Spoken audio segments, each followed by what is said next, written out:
ಸ್ನೇಹಿತರೆ, ನಿಮ್ಮ happy trading Kannada channel ಈಗ ಫೈನಾನ್ಸ್ ಇನ್ಫೋ ಕನ್ನಡ ಎಂದು ಬದಲಾಗಿದೆ.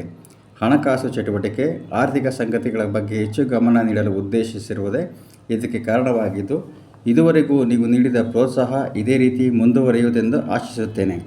ಇದುವರೆಗೂ ನೀವು ಸಬ್ಸ್ಕ್ರೈಬ್ ಆಗಿರದಿದ್ದಲ್ಲಿ ಕೂಡಲೇ ಸಬ್ಸ್ಕ್ರೈಬ್ ಆಗಿರಿ, ಬೆಲ್ ಬಟನ್ಸ್ ಒತ್ತಿರಿ, ಲೈಕ್ಸ್, ಶೇರ್ ಮಾಡಿರಿ.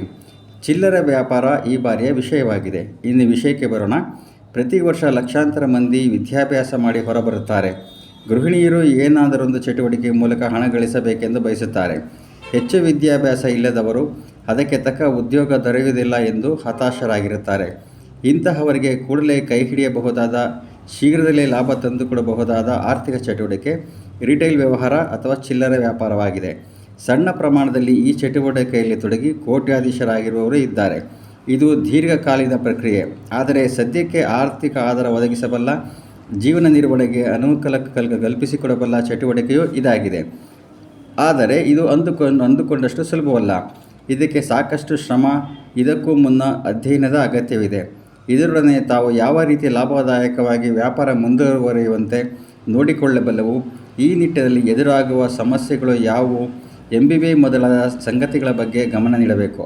ಇಲ್ಲದಿದ್ದಲ್ಲಿ ಲಾಭಕ್ಕಿಂತ ನಷ್ಟವೇ ಹೆಚ್ಚಾಗಿ ಅಂಗಡಿ ಬಾಗಿಲು ಮುಚ್ಚಿಕೊಂಡು ಇದ್ದ ಹಣವನ್ನು ಕಳೆದುಕೊಂಡು ಸಾಲದ ಹೊರಗೆ ಸಿಲುಕಬೇಕಾಗುತ್ತದೆ. ಆದ್ದರಿಂದ ವಹಿಸಬೇಕಾದ ಮುನ್ನೆಚ್ಚರಿಕೆ, ಸಿದ್ಧತೆ ಮೊದಲಾದ ನಿಟ್ಟಿನಲ್ಲಿ ಈಗಾಗಲೇ ಚಟುವಟಿಕೆಯಲ್ಲಿ ತೊಡಗಿ ಯಶಸ್ಸು ಕಂಡಿರುವವರ ವಿಧಾನವನ್ನು ಇಲ್ಲಿ ಸರಳವಾಗಿ ವಿವರಿಸಲು ಯತ್ನಿಸುತ್ತೇನೆ. ಮೊದಲಿಗೆ ಯಾವ ರೀತಿಯ ಚಿಲ್ಲರೆ ಅಂಗಡಿಯನ್ನು ಯಾವ ಪ್ರದೇಶದ ರಸ್ತೆಯಲ್ಲಿ ತೆರೆಯಬೇಕೆಂಬ ಬಗ್ಗೆ ಸ್ವಲ್ಪ ಮಟ್ಟಿನ ಅಧ್ಯಯನ ಅಗತ್ಯ. ಸಾಮಾನ್ಯವಾಗಿ ಸಂಚಾರ ಹೆಚ್ಚಾಗಿರುವ ಯಾವುದಾದರೂ ಒಂದು ರಸ್ತೆ ಅಥವಾ ಬೀದಿಯಲ್ಲಿ ಉತ್ಸಾಹದಿಂದ ಆರಂಭಿಸಿದಲ್ಲಿ ಅದರಿಂದ ಲಾಭ ಬಾರದೆ ಕೊನೆಗೆ ಬಾಡಿಗೆಯನ್ನು ಕಟ್ಟಲಾಗದ ಸ್ಥಿತಿ ಉಂಟಾಗಬಹುದಾಗಿದೆ. ಏಕೆಂದರೆ ಅಧ್ಯಯನದ ಕೊರತೆ ಇದ್ದಲ್ಲಿ ನೀವು ಆರಂಭಿಸಿದ ರೀತಿಯ ಇನ್ನೂ ಹಲವಾರು ಅಂಗಡಿಗಳು ಮೊದಲೇ ಅಲ್ಲಿದ್ದಲ್ಲಿ ನಿಮಗೆ ಬರುವ ಗ್ರಾಹಕರ ಸಂಖ್ಯೆ ಗಣನೀಯವಾಗಿಯೂ ಇರಲಾರದು.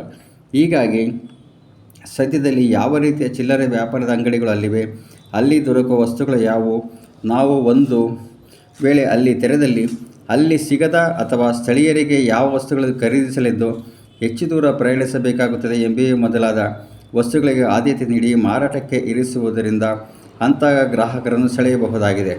ಇದೇ ಸಂದರ್ಭದಲ್ಲಿ ಅಕ್ಕಪಕ್ಕದ ಅಂಗಡಿಗಳಲ್ಲಿ ಇರಿಸಿರುವಂತಹದೇ ವಸ್ತುಗಳನ್ನು ನೀವು ಲಾಭಕ್ಕೆ ನಷ್ಟವಾಗದಂತೆ ಸ್ವಲ್ಪ ಕಡಿಮೆ ಬೆಲೆಗೆ ಮಾರಾಟ ಮಾಡುವ ಮೂಲಕ ಗ್ರಾಹಕರನ್ನು ಸೆಳೆಯಬಹುದಾಗಿದೆ.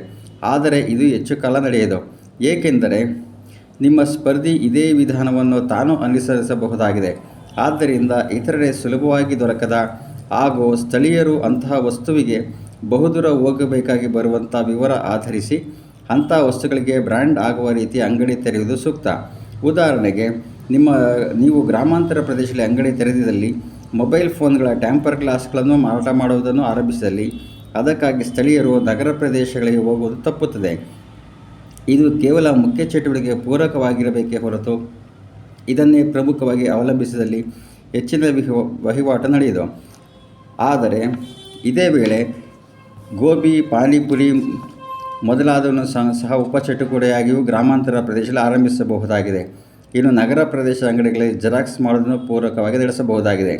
ಈ ರೀತಿ ಒಂದಲ್ಲ ಒಂದು ಚಟುವಟಿಕೆಯ ಮೂಲಕ ಪೂರಕವಾಗಿ ಆದಾಯಗಳು ಬರುವಂತೆ ನೋಡಿಕೊಳ್ಳಬಹುದಾಗಿದೆ. ಜೊತೆಗೆ ವಿದ್ಯಾರ್ಥಿಗಳು ಸಹ ಹೆಚ್ಚಿನ ಸಂಖ್ಯೆಯಲ್ಲಿ ಬರುವಂತೆ ನೋಡಿಕೊಳ್ಳುವ ನಿಟ್ಟಿನಲ್ಲಿ ಸ್ಟೇಷನರಿ ವಸ್ತುಗಳನ್ನು ತಕ್ಕಷ್ಟು ಪ್ರಮಾಣದಲ್ಲಿ ಇರಿಸಿಕೊಂಡಲ್ಲಿ ಪೂರಕ ಆದಾಯ ಸಾಧ್ಯ. ಇದೇ ಸಂದರ್ಭದಲ್ಲಿ ಇಂತಹ ಚಿಲ್ಲರೆ ಅಂಗಡಿ ತೆಗೆಯುವ ಮುನ್ನ ತಮಗೆ ಎದುರಾಗುವ ಸಮಸ್ಯೆಗಳು ಯಾವುವು ಎಂಬ ಬಗ್ಗೆಯೂ ಮೊದಲೇ ಆಲೋಚನೆ ಮಾಡುವುದು ಸೂಕ್ತ. ದಿನಸಿ ಮಾರಾಟಕ್ಕೆ ಗ್ರಾಮಾಂತರ ಪ್ರದೇಶದಲ್ಲಿ ಆದ್ಯತೆ ನೀಡಿದರೆ ಪೂರಕವಾಗಿ ನಗರ ಪ್ರದೇಶದ ಅಂಗಡಿಗಳಲ್ಲಿ ತರಕಾರಿ ಮೊದಲಾದವುಗಳನ್ನು ಸಹ ದೊರೆಯುವಂತೆ ನೋಡಿಕೊಂಡಲ್ಲಿ ಹೆಚ್ಚು ಲಾಭದಾಯಕವಾಗಬಹುದಾಗಿದೆ. ಆದರೂ ಇಷ್ಟು ವಸ್ತುಗಳನ್ನು ತಾವಿದ್ದೆಡೆಗೆ ತರುವ ವೇಳೆ ಸಾಗಾಣಿಕೆ ವೆಚ್ಚ ಎಷ್ಟಾಗುತ್ತದೆ, ಲಾಭ ಬರುವಂತೆ ನೋಡಿಕೊಳ್ಳಬೇಕಾದರೆ ದರ ಎಷ್ಟಿರಬೇಕಾಗುತ್ತದೆ, ಅಷ್ಟು ನಿಗದಿ ಮಾಡಿದರೆ ನಿಜಕ್ಕೂ ಮಾರಾಟ ಸಾಧ್ಯವೇ ಎಂಬ ಬಗ್ಗೆಯೂ ಚಿಂತನೆ ನಡೆಸಬೇಕು. ಇಲ್ಲದಿದ್ದಲ್ಲಿ ಕೇವಲ ಕೆಲವು ತಿಂಗಳು ಮಾತ್ರ ನಡೆಯುವ ಚಟುವಟಿಕೆಯಾಗಿ ಬಂದ್ ಆಗಬಹುದಾಗಿದೆ. ಇನ್ನೊಂದು ಪ್ರಮುಖ ವಿಷಯ, ಈ ರೀತಿಯ ಚಟುವಟಿಕೆಗೆ ಸರ್ಕಾರ, ಪಾಲಿಕೆ, ಪಟ್ಟಣ ಪುರಸಭೆ, ಗ್ರಾಮ ಪಂಚಾಯಿತಿಗಳಿಂದ ಯಾವುದಾದರೂ ಸಹಾಯಧನ ಇಲ್ಲವೇ ಪ್ರೋತ್ಸಾಹಧನ ದೊರೆಯುವುದೇ ಎಂಬ ಬಗ್ಗೆಯೂ ಮೊದಲೇ ಮಾಹಿತಿ ಪಡೆಯುವುದರಿಂದ ಆರ್ಥಿಕವಾಗಿ ಬಹಳಷ್ಟು ಅನುಕೂಲವಾಗಲಿದೆ. ಇದೇ ಸಂದರ್ಭದಲ್ಲಿ ಮಾರುಕಟ್ಟೆ ಆಕರ್ಷಿಸುವುದು ಸಹ ಅತಿ ಪ್ರಮುಖ ವಿಷಯವಾಗಿದೆ. ಇದಕ್ಕಾಗಿ ಸೋಷಿಯಲ್ ಮೀಡಿಯಾ ಮೊದಲಾದವನ್ನು ಬಳಸಿಕೊಂಡಲ್ಲಿ ನಿಮ್ಮದೇ ಗ್ರಾಮ ಇಲ್ಲವೇ ಪ್ರದೇಶದ ಜನರ ಜೊತೆ ಸ್ವಲ್ಪ ದೂರದ ಇತರರು ಬಂದು ಖರೀದಿಸುವ ರೀತಿ ನೋಡಿಕೊಳ್ಳಬಹುದಾಗಿದೆ. ಈ ರೀತಿಯ ಎಲ್ಲ ಅಂಶಗಳಿಗೆ ಗಮನ ನೀಡಿದಲ್ಲಿ ಚಿಲ್ಲರೆ ವ್ಯಾಪಾರ ಹೆಚ್ಚು ಲಾಭದಾಯಕವಾಗಿ ಆರ್ಥಿಕ ಭರವಸೆ ಒದಗಿಸಬಲ್ಲದಾಗಿದೆ.